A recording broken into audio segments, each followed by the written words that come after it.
Deadfulfishy was the captain. He made the rules.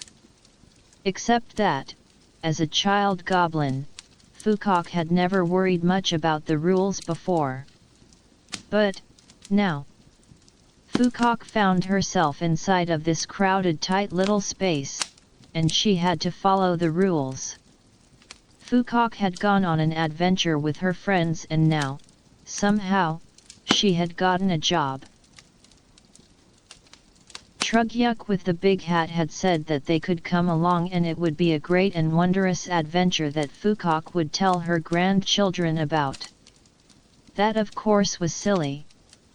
Fukok was almost too young to have children now and she was almost certain that she didn't have any grandchildren. But, what the loud and smiling goblin man, Trugyuk had talked about sounded like fun, so Fukok and her friends had decided to go along. And it had been fun. Sometimes. But at other times it was just a lot of work. But Trugyuk had talked about the work too. He said that the goblins were going to be part of his Kalmunit tree, which he called the troop. And it seemed that the troop were the people who went along with Deadfulfishy on the pirate sheep boat. So then, here and now, Fukok was inside of this little round box, doing the right things in just the right order. Meanwhile she could feel herself floating back and forth, repeatedly. And Fukok had to do the right thing at just the right moment. She could hear Deadfulfishy say his words outside, and so, when Deadfulfishy said the thing, then Fukok would pull the right string and the machine would go thunk. Then outside, where Deadfulfishy was doing the show, Fukok would hear the oohs and ahs of admiration. It meant that Fukok had pulled the right string at just the right time and everything was good. Fukok felt her chest swelling with pride, but then she remembered to focus on Deadfulfishy's talk, so that she would be ready for the next string pull. Anyway, it wouldn't be very good to swell with pride inside this little target pendulum. There wasn't enough room.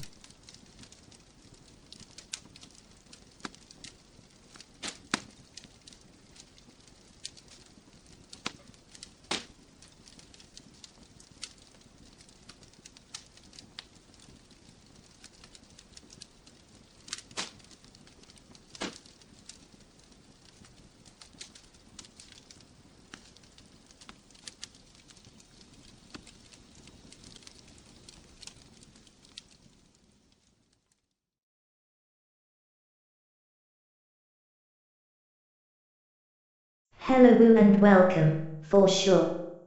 You can call me Owl.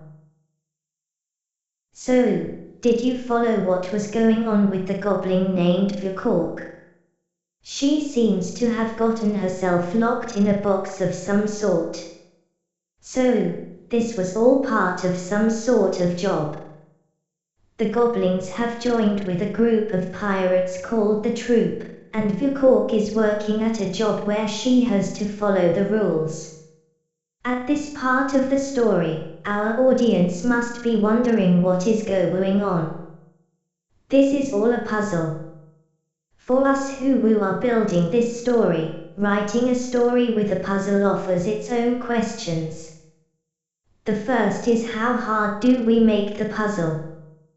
What if the reader gets it right away? But, then, what if some other readers never get what's going on? When we thought to leave our audience in the dark, with Vukork, well, as Turtle would say, But then, of course, that is what we do here. We are still learning and we are sharing the learning experience with you. So, what do you think about reading stories that keep you in the dark? Do you like solving mysteries like this? If not, don't worry. Bunny will soon get on with the story and, if we haven't totally messed this up, all will be revealed.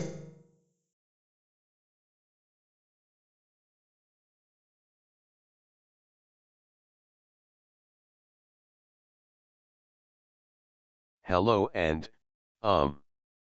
welcome. This is Wild Art Fly Free, and this week we are all about Kalmunid tree. And, we are also always about creativity. We are building an entire world from stories and the bits that stories are made out of. So, in this video, we are back with the Goblins. They have run away from their teacher, Eeks, and have joined up with some Viking pirates. These pirates have a large boat and they travel around our world, scaring people, for money. Well, we have mentioned before that our goblins are, at least in some part, the goblins are a metaphor for visible minorities. And, in what we might call our real world, some visible minorities take up work as entertainers. Can you think of any? So, our young goblins have taken up with a group of pirates that call themselves, the Troop. The Troop is led by the Goblin Viking Pirate King, Devilfishy. He is the captain of what the goblins call the sheep boat, so officially, he is the boss of everyone. But, when the troop stops at a community to put on a show, then Devilfishy lets another goblin be the boss. The boss of the shows is called Trugyuk. Trugyuk always adds a level of chaos, so when he is the boss, the troop becomes a bit of a circus. So the Troop is a traveling sideshow, and in this video we are exploring how our goblins fit into their new community, called the Troop. We also want to think about how the Troop fits into the bigger community. Also, each of our goblins is going through some changes in their own, individual, coming-of-age stories. So we have a lot to think about.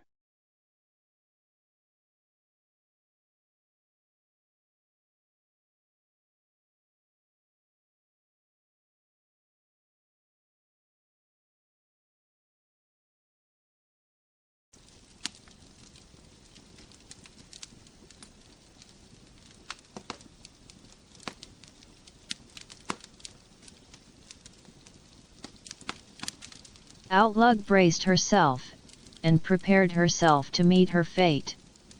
She was in danger. She had to keep reminding herself that she was in danger. The people who were watching needed to know how afraid she was. So, the little goblin young woman, Outlug, felt herself being tied to the wooden target. Then Outlug watched Devilfishy pull out his big knife. And then the Goblin Viking Pirate King held it up to show the crowd.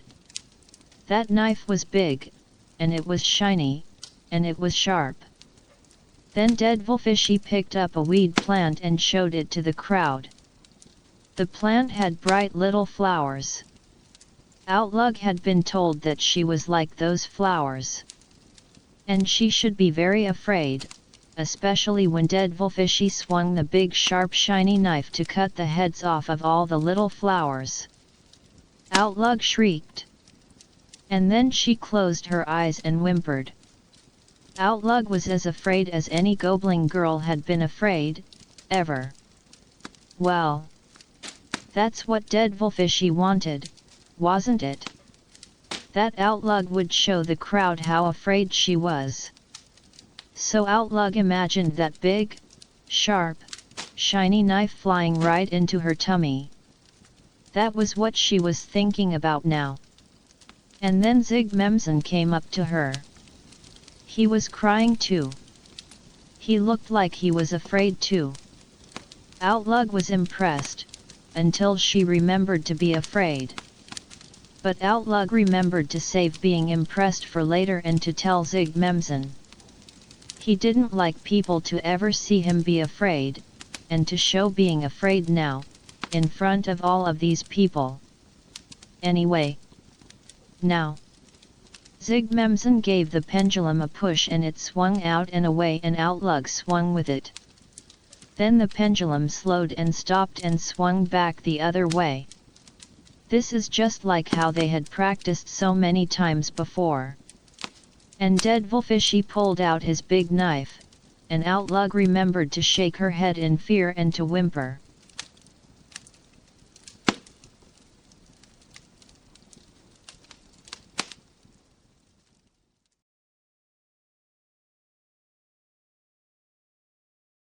Okay. The second goblin that we are hearing about today is Outlug. She is the more assertive of the girls.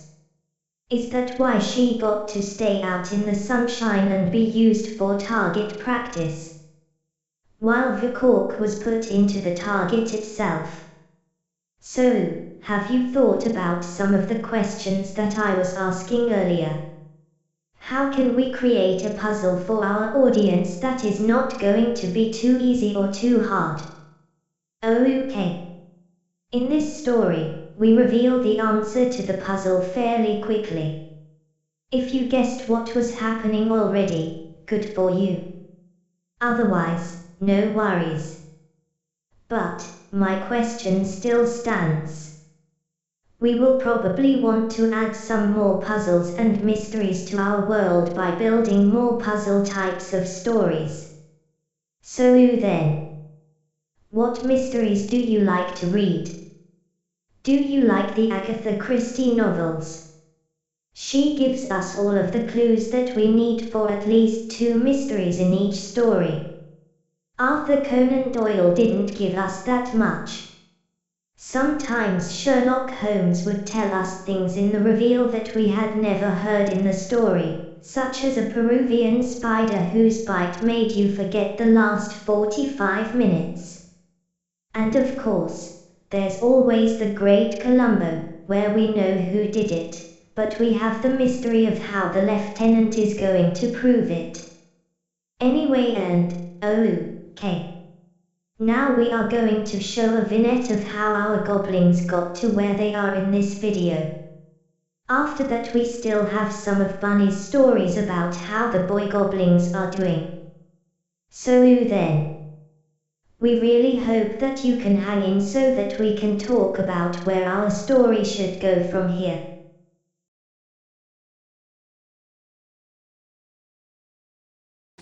Eeks is now a teacher in charge of 4 young goblins. Maybe Eeks could be good for these juvenile goblins, give them some sort of hint about how to behave in polite society. Our lone goblin will no longer be alone. He has found some more goblins and he has even gotten a job. Eeks is going to be a teacher. Our guy who doesn't know about goblins is going to teach young goblins how to be more human. The first goblin that we focus on will be the one with bluish skin and some greenish features such as ears and eyelids and eyebrows. Miss Blue has a patch of dark hair that sprouts from the top of her head. Her clothes aren't really very inspired, are they? What sort of outfit might suit her better? Should she carry a distinctive item or a weapon? How about a piece of characteristic jewelry? This young female goblin is named Fukok. She is a bubbling teapot. Fukok has moments of brilliance and a short attention span, but she is the most likable of our goblins.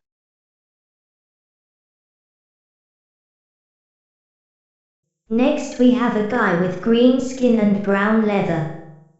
He has some hair in a bit of a mohawk, but not as much hair as the girl. Can you tell the physical difference between a girl goblin and a boy goblin? Should we make the boy's jaws stronger or his shoulders broader? What sort of distinctive props could this guy have, besides the leather? Do you think that goblin guys are more likely to carry a weapon? Would goblins keep weapons hidden, or would they be kept in view to intimidate?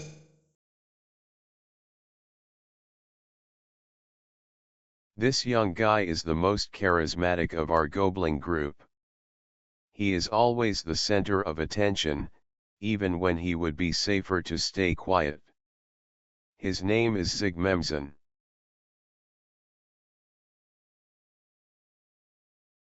Our second girl has the same green skin as Leather Guy, but she is wearing a dress of some sort made from scraps of cloth.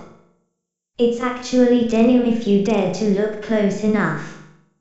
She does have really nice hair though, and maybe the most distinctive smile.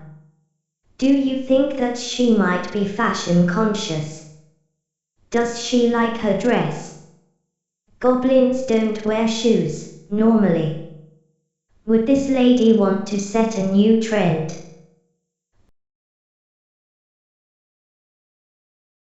This young lady is Outlug. She is bossy and confident. Outlug is not afraid to slap the boys around when she thinks they deserve it.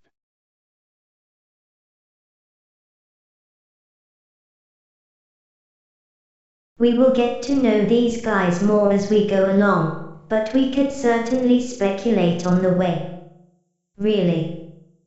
Please speculate. We really want your feedback. Our second boy goblin likes to wear treasures. Some people might call it garbage, but they are not the person who is wearing it, so they don't count. He has a yellowish tone and he is bigger than the first boy. His shirt really is made from scraps and it is tied on with a bit of old rope. Does a basket really make a good hat? Is our guy hiding under the wide brim, or is it really some sort of helmet?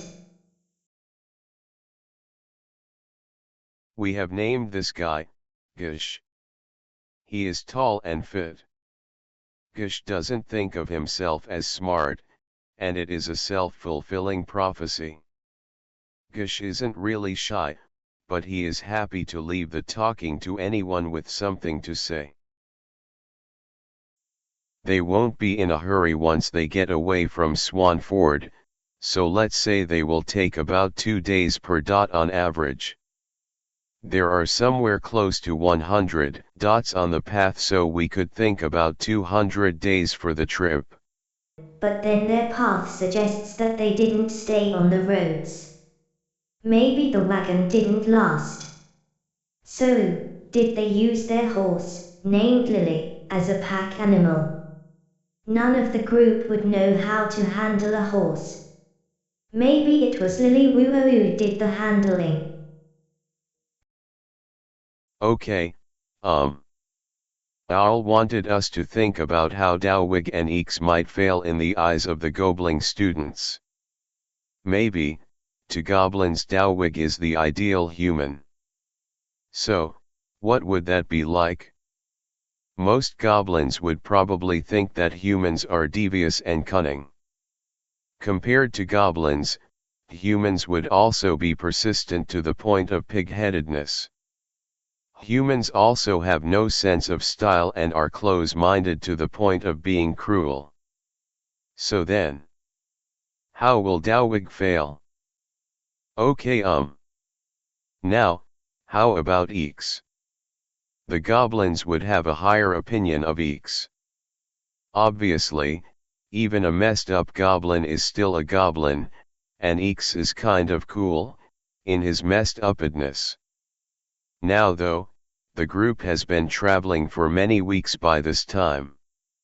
Maybe all of the travel and all of the learning will get on everyone's nerves.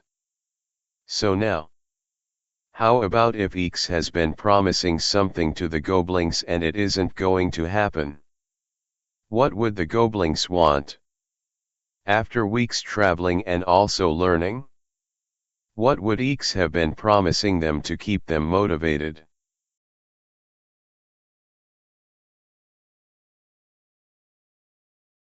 We were thinking about what would the Goblins really want as they traveled away from Swanford toward the unknown. We were also wondering what the goblins would do with a horse, and we came up with an idea. How about if the goblins decided that their horse, Lily, would like to be a charger, and then they could be knights in shining armor. That way, when the goblins asked Dowwig to get something for them, it would be the armor and weapons that they would use to be knights. They would also want one of those horse blankets and a matching face shield so that Lily could look like a proper charger.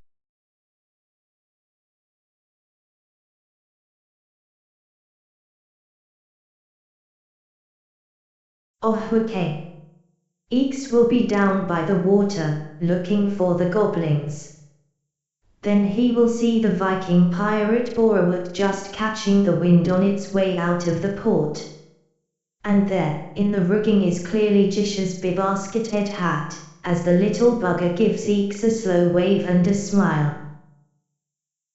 So then, Eeks had planned to tell the goblins that Dowwig would be going back to Swamford with Alex and Fogdenser. Eeks planned to let the goblins decide whether they wanted to go back to Swamford or continue on adventuring. And now, Eeks has a decision to make. The goblins have already made the grown-up choice that he was about to offer them. They are going on adventuring.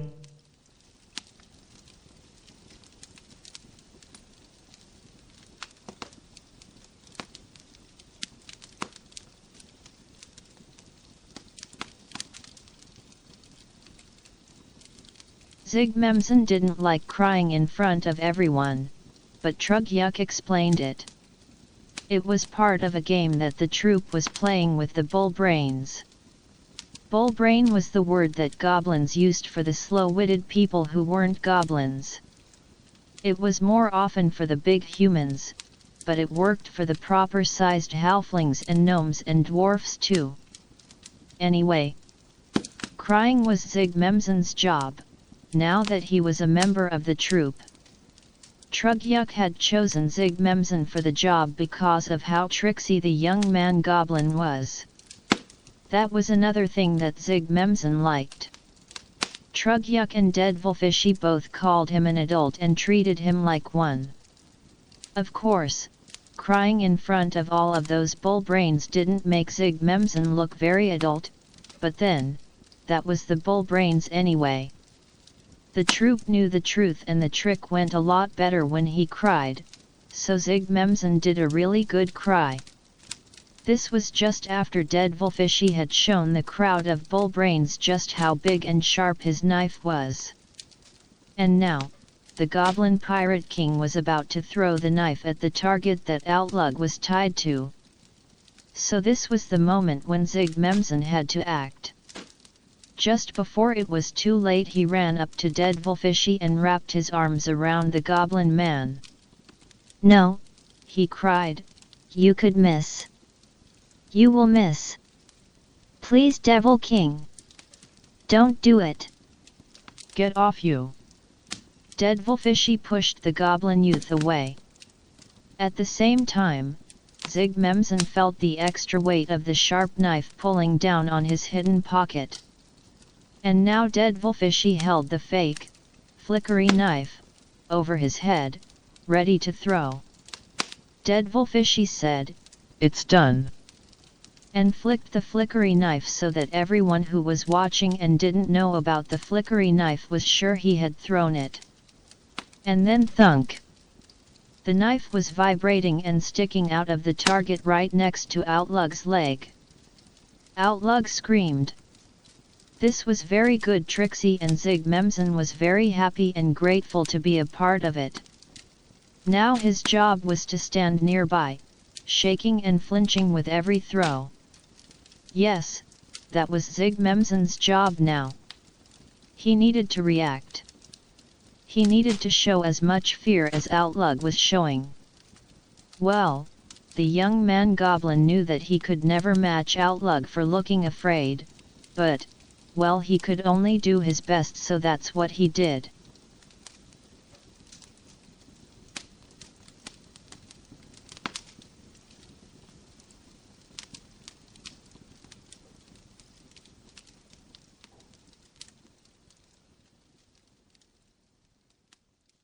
Oh, okay.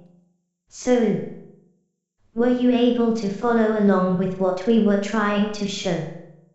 Did you see how our young goblins were all working with a community called the Troop? The Troop would be attached to Devilfish's crew, if Devilfishy had a bigger crew, but in reality, the Troop was Devilfish's crew. So the goblins would work for Devilfishy when they were traveling in the sheep boat, and they work for Trudyuk when there is a show. And, for the show, each goblin has their own job. Outlug is the most visible. Devilfishy pretends to throw knives at her while she is tied to a large wooden target pendulum. Devilfishy doesn't actually throw the knives though. He has folding knives that he palms. He hides the folding knife while everyone's focus is on the thunk as a knife suddenly appears, sticking out of the big target, dangerously close to Outlug. And, of course, the knives that appear next to Outlug hadn't flown through the air as the crowd thought. They came from inside the target where our second goblin girl, Vukork, was controlling them. And did you get what Zigmemson, our charismatic male goblin, was doing? He distracted the crowd at just the right moment, so that Devilfishy could hide the real, shiny, sharp knife and replace it with a folding knife, just before he pretended to throw it. So, we really hope that we got these ideas across in the story. Do they make sense to you now? Have we made any silly mistakes? Really, we do want you to tell us if we are making silly mistakes. We want you to be part of our own community tree, and when we are part of the community tree, then we look out for each other. And, looking out for each other means that we help other people in the community when they make a silly mistake. Okay. Does that make sense? Here at Wild Art Fly Free, we are making a world out of stories. We are making the stories out of characters and plots and settings and mostly, silly ideas. And, well, one of the most important points is that everything we do here becomes public domain. No one owns it. That is because, as a community, we all share in building our world. So then, the only way that we can think to share the proceeds is to give them to everyone, so our stories and our world become public domain and belong to everyone or belong to no one. If this makes any sense to you and if you think you might like to see more, please remember to like and subscribe. And, now, what about our fourth young goblin, Jish? Let's see what Bunny has to say.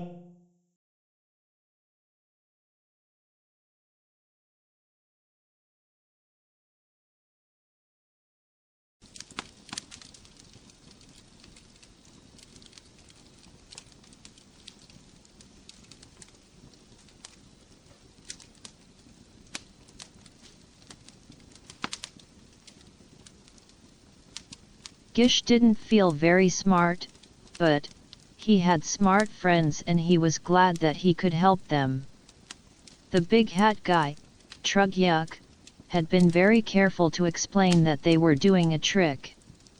Devilfishy wasn't throwing knives toward Outlug. The first time they had explained the trick to the goblins, Gish hadn't been paying attention.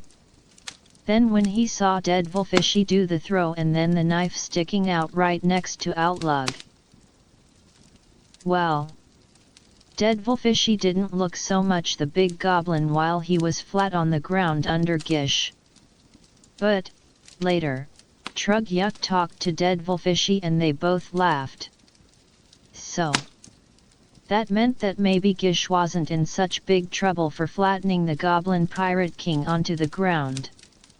Yes. Now people laughed about that, and also, Trugyuk had said good words that even made Gish feel like a good adult goblin who was doing the right thing.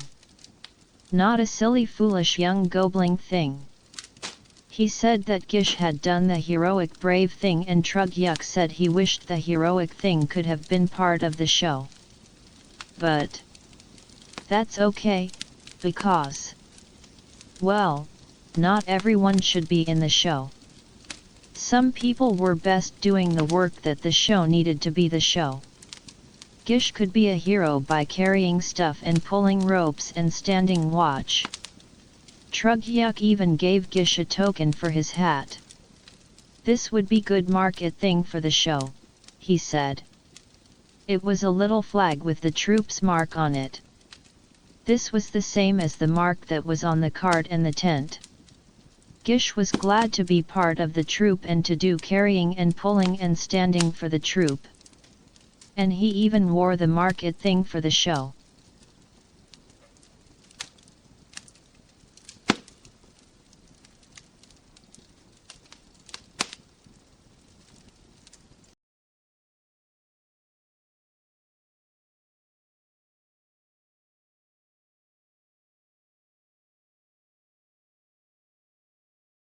Okay then, we wanted to talk about communities in this video.